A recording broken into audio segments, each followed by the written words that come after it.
7 millionlik kollektor o'rniga atiga 1,5 millionlik biz yechim berganmiz. Qanday deysizmi? Qiziq bo'ladigan bo'lsa, videoni oxirigacha ko'ring. Biz batafsil tushuntiramiz. Ushbu joyga mana iliq pol, ya'ni topli pol qilingan. Bu iliq polimizga agar rasxodamenni kollektor olib, har bittasiga servaprit alohida olib va kommunal termostatlar bilan qo'yiladigan bo'lsa, bu salkam 7,5 million, 7 millionga aylanardi. Biz shuni o'rniga ajoyib yechim qilganmiz. Oddiy mana kollektorlardan foydalanganmiz.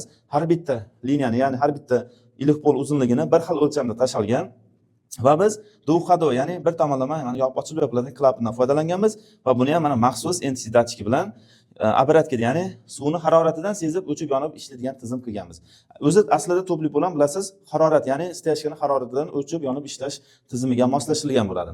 Bizda ham mana, ya'ni qaytib keluvchi suv apparatning suvini haroratidan sezib belgilangan haroratda mana o'chib yonib ishlab turadi. Ya'ni shu tizimni aylanadigan suvni o'chirib yoqib ishlab turadi. Shunda harorat, xonaning harorati ortiqcha issiq ham ketmaydi va sovuq ham qolmaydi. Buni xohlasangiz siz polni, ya'ni polga tizimiga ulab qo'ysa ham bo'ladi. Endi bu hamma joyda ham bu tizim ishlamaydi. Ya'ni bu tizim hamma joyda ham qo'llab bo'lmaydi. Deylik bizda mana bitta xona, katta yaxlit xona bo'lganligi uchun aynan shu uslubdan foydalanganmiz. Deylik bizda kattaroq xona bo'ladigan bo'lsa, to'yxona yoki boshqa bir katta zallar bo'ladigan bo'lsa, biz bemalol umumiy kollektor yoki bir qavatga umumiy bitta harorat berish tizimini shu orqali biz yechim bersak bo'ladi. Ya'ni har bitta uzunlikni bir xil tashaladi va oddiy kollektorda mana boshqariladi. Hali aytganimdek, bitta o'chib yonib ishlash tizimiga.